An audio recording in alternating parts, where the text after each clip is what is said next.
3 guys walked into that store with one goal: to make a young girl's night a nightmare.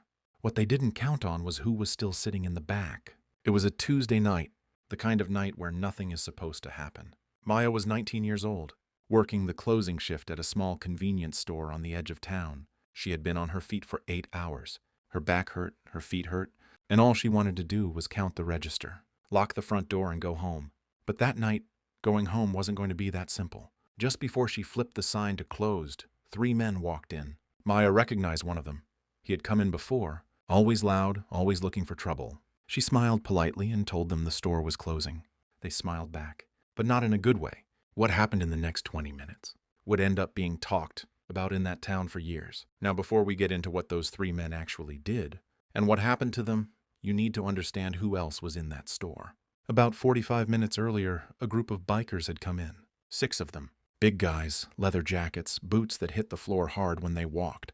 They weren't there to cause problems. They were just hungry. They grabbed some snacks, some drinks, and sat down at the 2 small tables near the back of the store. Maya had told them she was closing soon, and they said they'd wrap up and head out. But they hadn't left yet.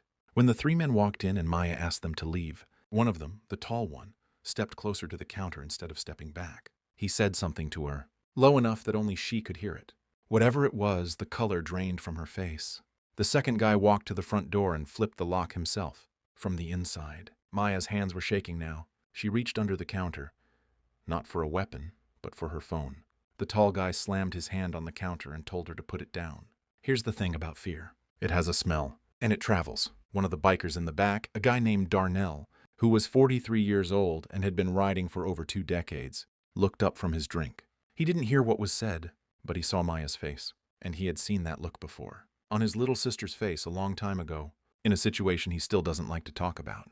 He stood up slowly. The other 5 bikers looked at him, then looked toward the front of the store. No words were needed. All 6 of them started walking. The 3 men were so focused on Maya that they didn't hear the boots, not until it was too late. When the tall guy finally turned around, Darnell was standing less than 4 feet away from him, arms crossed, not saying a word, just standing there. Behind him, shoulder to shoulder, were the other 5. The tall guy tried to laugh it off. He said something like, "This isn't your business, old man." Darnell looked at him for a long second. Then he said very quietly, "She's in my business." "So yeah, it is." The second guy, the one who had locked the door, started moving toward it to unlock it and leave. One of the other bikers stepped to the side, blocking the path without even touching him. The third guy, who hadn't said a single word this whole time, sat down on the floor. Just sat down, right there in the middle of the store, between the chip aisle and the refrigerators. Done. Within 2 minutes, all 3 men were outside. Nobody was physically hurt. Nobody threw a punch. The bikers didn't need to. There's a certain kind of energy that 6 large men standing in a line gives off, and apparently it's very persuasive. Maya called the police. The 3 men were picked up 2 blocks away. Turns out 2 of them already had warrants. The tall one had a prior for harassment and intimidation. They weren't strangers to this kind of behavior. Maya wasn't their first target. She just happened to be the last. Now here's the part that really gets me. After the police left and the report was filed, Maya sat behind the counter and just cried.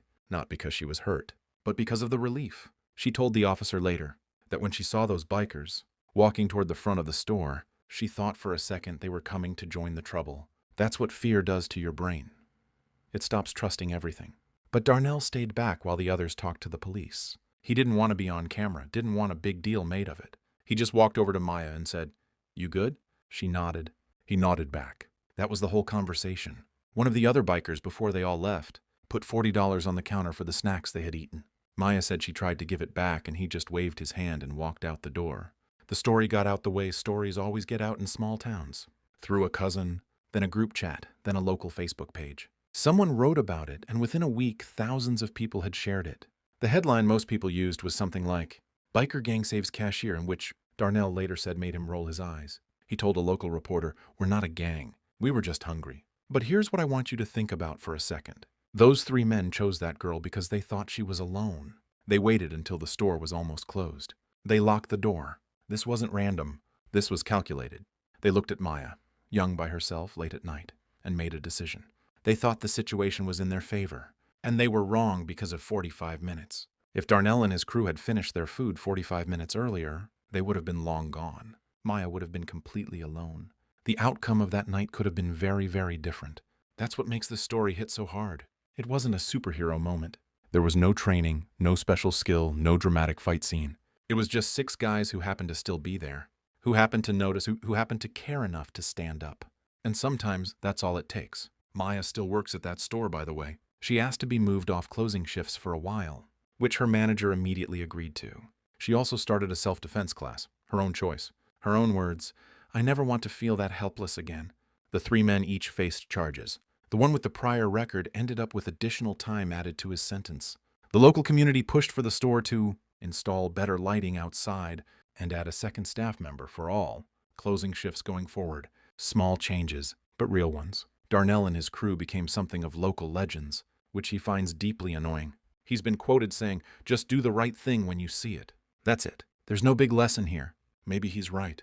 Maybe the lesson really is that simple. See something, say something, or in this case, stand up, walk over, and just be present. Because sometimes the most powerful thing in the world isn't a weapon or a call or a camera. It's just 6 people standing together, saying without a single word, "Not here, not tonight, not her."